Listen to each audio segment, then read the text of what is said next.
राष्ट्रगाथा channel पर आने वाले सभी दर्शकों को, श्रोताओं को मेरा सादर सप्रेम नमस्कार।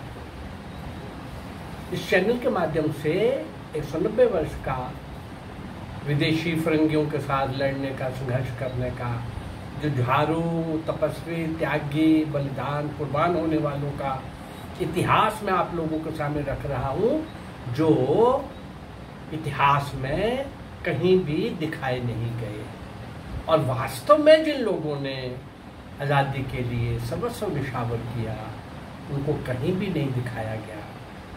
उसी श्रृंखला में कल मैंने 4 लोग आपके सामने, 4 ऐसे महानुभाव, 3 नायक और 1 नायिका, और उसमें मास्टर सूर्य सेन, उस समय के कमाल के क्रांतिकारी। हम एक स्थान पर पहुंचे थे कि मास्टर सूर्य सेन ने, जो एक अपना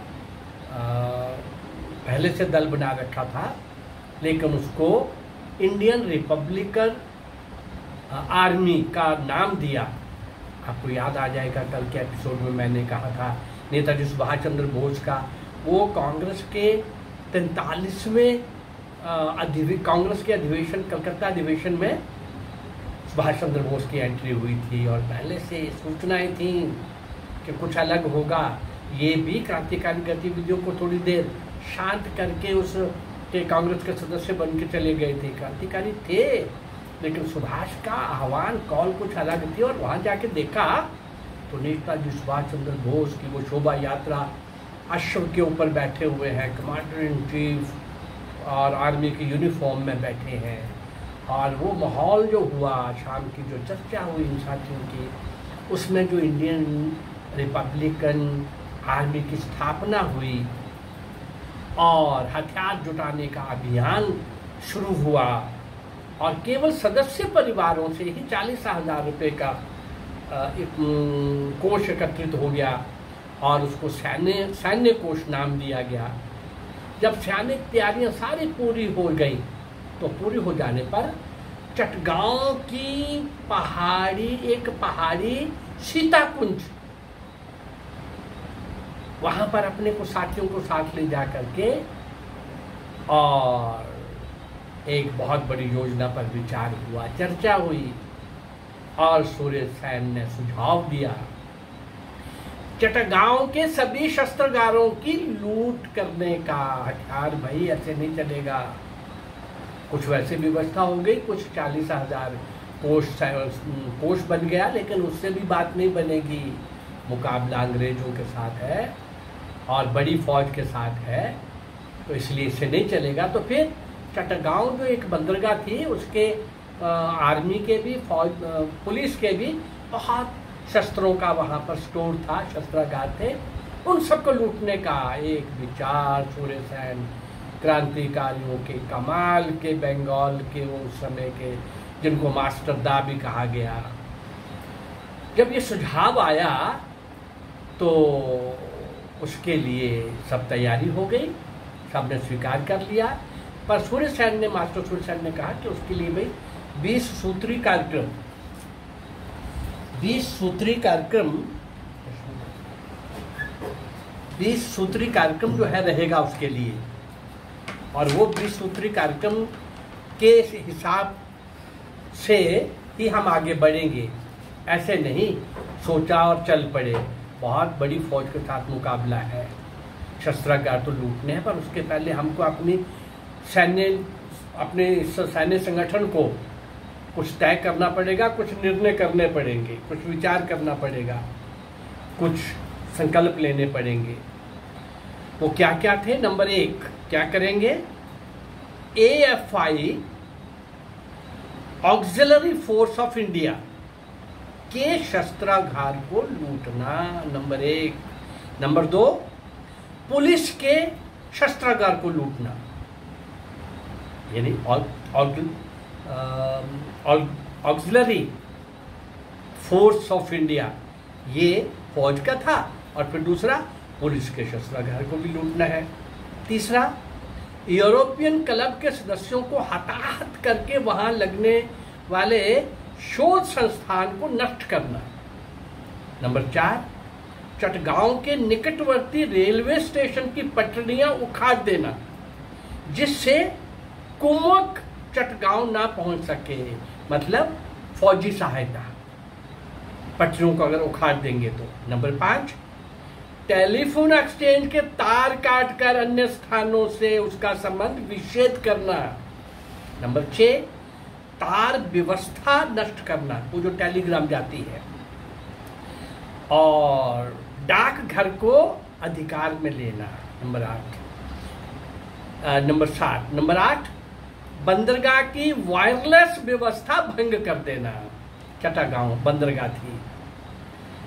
नंबर 9, जेल तोड़कर कैदियों को मुक्त कर देना और राजनीतिक कैदियों को मुक्ति सेना में सम्मानित करना। मुक्ति सेना कौन थी? जो इन्होंने बनाई थी, इंडियन रिपब्लिकन आर्मी। और नंबर 10, नगर की हथियारों की दुकान जो है, जितनी भी 2, 4, 5 थी, उनको लूट लेना। शस्त्र है अभी देश के लिए इकट्ठा कर रहे हैं, तो वो भी लूटेंगे। इंपीरियल बैंक और कोषालय लूटकर धन प्राप्त करना। नगर कोषालय मतलब ट्रेजरी और बैंक, इसको लूटना। और नगर के उन मार्गों को नियंत्रण में लेना जहां से कुमक सहायता पहुंचाई जा सकती है। नंबर 13, पुलिस लाइंस के कार्यालय पर अधिकार करके उसे मुक्ति सेना का कार्यालय बनाना। मुक्ति सेना इंडियन रिपब्लिकन आर्मी, इनकी मास्टर सूर्य सेन की। चटगांव में नंबर 14, चटगांव में स्वतंत्र सरकार की स्थापना करना। अरे बाप रे। नंबर 15, यूनियन जैक उतारकर उसके स्थान पर तिरंगा ध्वज फहराना। नंबर 16, गुरिल्ला युद्ध के योग्य स्थलों की खोज करना। ऐसी स्थिति आ जाए तो गुरिल्ला युद्ध छिप करके कैसे किया जा सकता है, शिवाजी वाला। नंबर 17, फ्रांस अधिकृत प्रदेश में आश्रय स्थलों की खोज करना। फ्रांस की भी कुछ छोटी छोटी कॉलोनीज इस देश के अंदर, जैसे पांडिचेरी थी, ऐसे ही कुछ वहां पर इस बंगाल के अंदर भी ऐसे कुछ फ्रांस के कब्जे में छोटे छोटे संस्थान थे। वो आश्रय स्थल ढूंढना ताकि ऐसा होने पर तुरंत हम फ्रांस के आधिपत्य के स्थान के ऊपर जा सके। नंबर 18, अंग्रेज भक्त अफसरों को दंडित करना। वो भारतीय जो अंग्रेज अफसरों के भक्त बने हुए हैं उनको भी दंडित करना है। नंबर 19, नागरिक क्षेत्रों में सुरक्षा की भावना उत्पन्न करके उन्हें अपने पक्ष में करना। और नंबर 20, खतरे की स्थिति में बाहर की क्रांतिकारी पार्टियों से सहायता प्राप्त करना।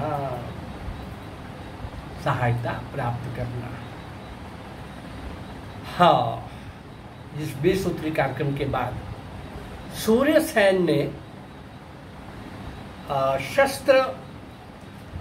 इन सारे शस्त्रगारों पर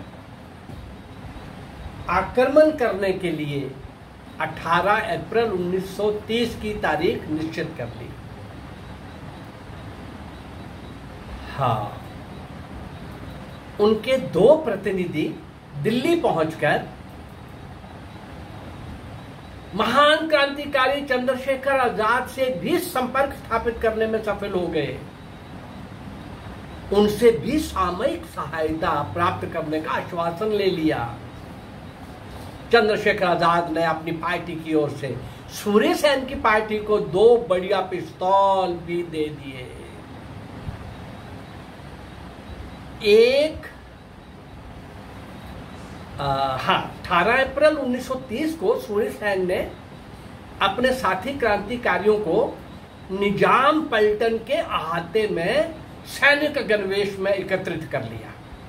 रात्रि के ठीक 9:45 बजे उन्होंने दल नायकों, जो दल बनाए थे, कई दल बनाए थे, उन नायकों को आक्रमण का आदेश दे दिया।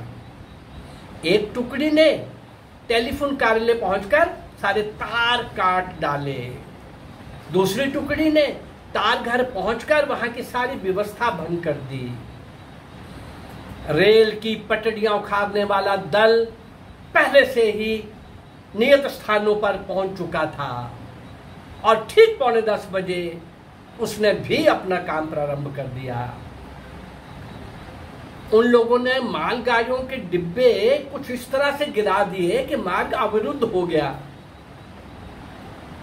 गणेश घोष और अनंत सिंह के नेतृत्व में एक दल पुलिस शस्त्रागार को लूटने के लिए चल पड़ा। उनकी गाड़ी ठीक गार्ड रूम के पास तक पहुंच गई, जहां एक बंदूकधारी सिपाही घूम फिरकर पहरा दे रहा था। उसने समझा कि हमारे विभाग के ही कोई बड़े अफसर निरीक्षण के लिए आए हैं, तो इसलिए गणेश घोष और अनंत सिंह पुलिस की वर्दी भी पहने हुए थे। इससे पहले के पहरेदार की स्थिति को समझ में आए, गोली मारकर उसको ठंडा कर दिया गया। कुछ क्रांतिकारी माल खाने में घुसे और अपने लिए उपयोगी सामान अपनी गाड़ी में लादकर शेष सामान को पेट्रोल डालकर जला दिया। इससे पूर्व उपेंद्र भट्टाचार्य के नेतृत्व में एक दल ने बंदरगाह पहुंचकर वायरलेस व्यवस्था भंग कर दी। इसका प्रशिक्षण उपेंद्र भट्टाचार्य ने विधिवत ढंग से 4 महीने का लेके रखा था। मास्टर सूर्य सेन की योजनाएं बड़ी कमाल की होती थी भाई। कब आगे क्या करना है, उसकी कब तैयारी आज से शुरू करनी है, सब उसका मास्टर सूर्य सेन का प्लान होता था। और इस प्रकार से बंदरगाह का वायरलेस भंग करना, फिर जो प्रशिक्षण लिया हुआ था इस सारे काम के लिए, ये सब करते करते सूर्य सेन भी इसी स्थल पर मौजूद थे। उन्होंने क्या किया, सूर्य सेन ने क्या किया, यूनियन जैक उतारकर भारत का तिरंगा ध्वज फहरा दिया और संक्षिप्त भाषण भी दिया। पेट्रोल छिड़कते समय हिमांशु दास क्रांतिकारी जल गया। उसे लेकर गणेश घोष और अनंत सिंह नगर के अस्पताल में चले गए। जो दल फौज का सेना का शस्त्रागार लूटने के लिए गया, उसका नेतृत्व एक बड़े भूरे बदन के लोकनाथ बल, हट्टे कट्टे पृष्ठ पहलवान, गोरे रंग के, बड़ी अच्छी पर्सनालिटी, मिलिट्री वेशभूषा में हेलमेट पहने हुए आए थे, हेलमेट लगाए हुए थे। जब गाड़ी से उतरे तो शस्त्रागार के अंगरक्षक ने उन्हें कोई बड़ा अफसर मानकर बहुत अच्छा बढ़िया सल्यूट मारा। उसको भी गोली मारकर ठंडा कर दिया गया। शस्त्रागार के पास ही अंग्रेज अफसरों का भोजनालय था। प्रतिरोध करने के लिए कुछ लोग इनकी तरफ आए, तो इन्होंने गोलियां चलाकर उनको वापस जाने का इशारा किया, पर उस गोली के अंदर एक अंग्रेज सार्जेंट मिस्टर केलर जो थे, सार्जेंट केलर अंग्रेज, वो मारे गए। फौज के शस्त्रागार पर बहुत बड़ा ताला लटका हुआ था। क्रांतिकारियों ने लोहे की जंजीर का एक सिरा ताले से बांधा और उसका दूसरा सिरा अपनी मोटर गाड़ी से गाड़ी स्टार्ट करके आगे बढ़ाया। ताला टूटकर जमीन पर गिर गया। वहां के हथियार भी लूट लिए गए। सफलतापूर्वक और बिना अपने पक्ष के जनहानि के क्रांतिकारियों ने चटागांव के शस्त्रागार लूट लिए, सारे के सारे। आवागमन और संचार की सारी व्यवस्थाएं भंग कर दी गई थी, इसलिए किसी प्रकार की सहायता अंग्रेज ऑफिसर को बाहर से या वहां की फौज को, टुकड़ियों को, सब बंद कर दी गई थी। सब प्रकार की व्यवस्था समाप्त हो चुकी थी। नगर का प्रशासन 4 दिन तक क्रांतिकारियों के हाथों में रहा। 22 अप्रैल को सारी व्यवस्थाएं ठीक करके अंग्रेज फौज के 2000 जवानों ने 50 क्रांतिकारियों को जलालाबाद की पहाड़ी पर घेर लिया। संध्या का समय दोनों पक्षों का आमने सामने का घमासान युद्ध हुआ, जिसमें 11 क्रांतिकारी मारे गए और क्रांतिकारियों ने फौज के 160 जवान मार गिराए। जलालाबाद युद्ध के बाद भी कुछ छुटपुट संघर्ष होते रहे, कुछ क्रांतिकारी गिरफ्तार किए गए और उनमें से भी कुछ झड़पों में मारे गए। सूर्यसेन, मास्टर सूर्यसेन अभी तक पुलिस के हाथ नहीं लगा था। मास्टर सूर्यसेन का संघर्ष अभी और लंबा था। अभी तो कल्पना दत्त का भी काम है, दस्तीदार का भी काम है, जिन 4 लोगों का नाम मैंने कल आपको इस एपिसोड में लेके, नाम तो और भी बहुत आ रहे हैं। इतने सब लोगों का योगदान भारतीय स्वतंत्रता के लिए, इन सब लोगों की कुर्बानी का, शौर्य और वीरता का, अदम्य साहस का, और अपनी छोटी आयु में हर आयु वर्ग के लोगों का ये बलिदान का इतिहास कहीं नहीं दिखाया गया। ये दिखाया जाता तो लोगों को लगता कि देश की आज़ादी जो हमें बताया गया कि चरखे ने लाई है और सत्याग्रह ने लाई है और अहिंसा ने लाई है और नेहरू और गांधी ने लाई है और कांग्रेस ने लाई है, इससे बड़ी मक्कारी, इससे बड़ी गद्दारी, इससे बड़ा मजाक, करूर मजाक और कोई हो नहीं सकता। इस सब के संबंध में मैं समय समय पर आपके सामने कुछ तथ्य लाता रहता हूँ। इन गद्दारों की भी चर्चा करता रहता हूँ, लेकिन इन देशभक्तों को जिन्होंने किसी ने भी इनको याद नहीं किया, मैं इस चैनल के माध्यम से इनको स्मरण करने का प्रयास कर रहा हूँ। अगर ये मेरा प्रयास आपको अच्छा लग रहा है तो इस चैनल को लाइक करिए, सब्सक्राइब करिए और इसको शेयर करिए। नमस्कार, जय भारत, धन्यवाद।